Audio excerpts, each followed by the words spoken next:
என் சொந்த ஊர் விழுப்புரம் பக்கம் கிராமம் ஒரு நத்தமேடுன்ற கிராமத்தில் இருக்கோம். நாங்கள் சென்னைக்காக வேலைக்கு வந்தோம். கவர்மெண்ட் பார்க்கில் தான் வேலை செய்கிறோம். நுங்கம்பாக்கம் 4th லேண்ட் பார்க்கு வைஷ்ணவ காலேஜுக்கு பக்கத்தில். அன்னைக்கு குழந்தையும் பிள்ளையும் உள்ளே இருந்திருக்காங்க. அவர் நாயை விட்டு கடிக்க வச்சிட்டாரு. குழந்தை அப்போலோ ஹாஸ்பிட்டலில் சேர்த்து வச்சிருக்கு. இன்னைக்கு டிஸ்சார்ஜ் குழந்தைக்கு. அதனுடைய பாதிப்பு ரொம்ப இதாக இருக்கு.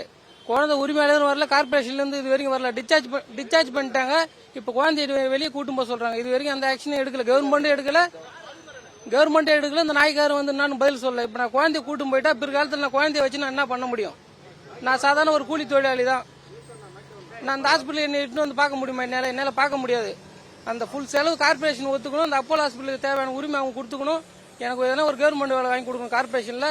என் பிள்ளைக்கு தேவையானது அவங்க பார்த்துக்கணும். அதான் அந்த நாய் உரிமையாளருக்கும் சொல்கிறேன், கார்பரேஷன் கவர்மெண்ட்டுக்கும்.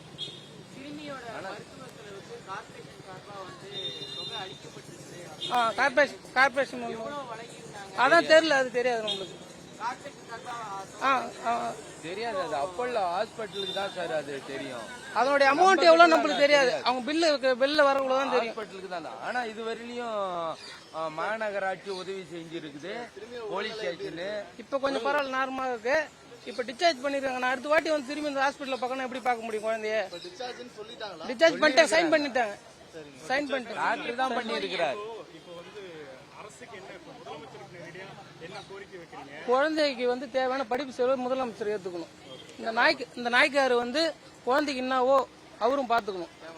நம்மளுக்கு இவ்வளவு பணம் வேணும், அவ்வளவு பணம் வேணும். என் குழந்தை எனக்கு நல்லா இருந்தா போதும். எப்படி இருந்தோ அதே மாதிரி. பிரச்சனை வரும். சப்போஸ் எங்கன்னா போச்சு, நானே கூட ஒரு கொட்டு லைட்டா கொட்டிட்டேன் குழந்தை. நானே கூட ஒரு கொட்டு எதனா ஒன்னு ஆயிடுச்சுன்னா என்ன பண்றது? இல்ல ஒரு சைக்கிள்ல போகுது, ஊந்து போச்சு என் குழந்தை. திரும்பி நான் அந்த ஹாஸ்பிட்டல் கூட்டின்னு வர முடியுமா?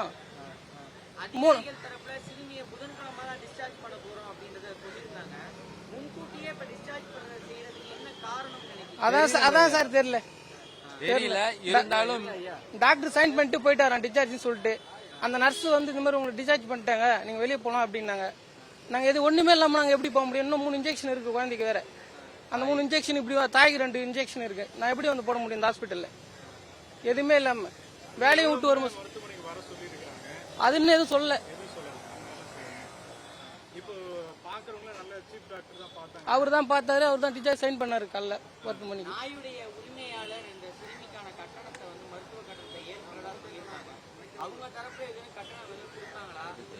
அதுவும் தெரியாது நம்மளுக்கு. அவங்க இதை செய்யணும் சொல்லியிருக்காங்க. குழந்தைக்கு அது என்ன டெபாசிட் அவங்க நான் என் கையில தான் கொடுக்க வேணாம். குழந்தைக்கு தேவையானதை குழந்தை பேர்ல போட்டா போதும் நம்மளுக்கு. அவ்வளவுதான். மீதி அவர் என்ன சொல்றாரு, செய்யறேன், எங்களால முடிஞ்சு செய்யறோம் சொல்லியிருக்காரு. எது இன்னும் கன்ஃபார்ம் ஆகல. பேச்சுவார்த்தைக்கு இது கன்ஃபார்ம் ஆகல. அது போலீஸும் மாநகராட்சியும் முடிவு எடுக்கணும்.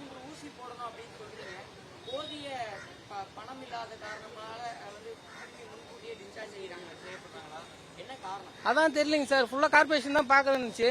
அதுக்குள்ள ஜீப் டாக்டர் இது நல்லா ஆயிடுச்சு குழந்தைக்கு, நீங்க டிஸ்சார்ஜ் பண்ணி போலாம் அப்படின்னு சொல்லிட்டு சைன் பண்ணிட்டு போயிட்டாரு. எங்களுக்கு பயமா, கேளுங்க. குழந்தை உள்ள போய் பார்த்தா பயமா தான் இருக்கு. கரெக்டா கொஞ்ச நேரம் பேசுவா, அப்புறமா தலை வலிக்குன்னு படுத்துக்குவா. நான் இப்ப இந்த டைம்ல கூட்டும் போயிட்டு எங்க ஊருக்குள்ள கிராமம், அது வெயில வச்சு நான் ஒண்ணுமே பண்ண முடியாது. எனக்கு சேஃபா இந்த ஹாஸ்பிட்டல் இருந்து சேஃபாகி போனாதான் நான் போக முடியும்.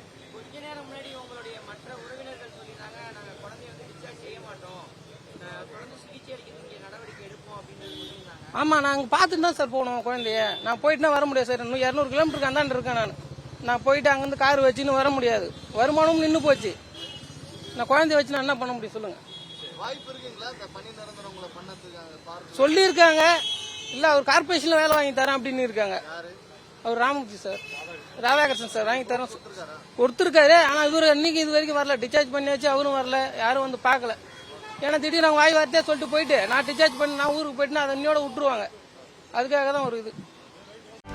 செய்திகளை உடனுக்குடனும் துல்லியமாகவும் தெரிந்து கொள்ள சப்ஸ்கிரைப் பண்ணுங்க.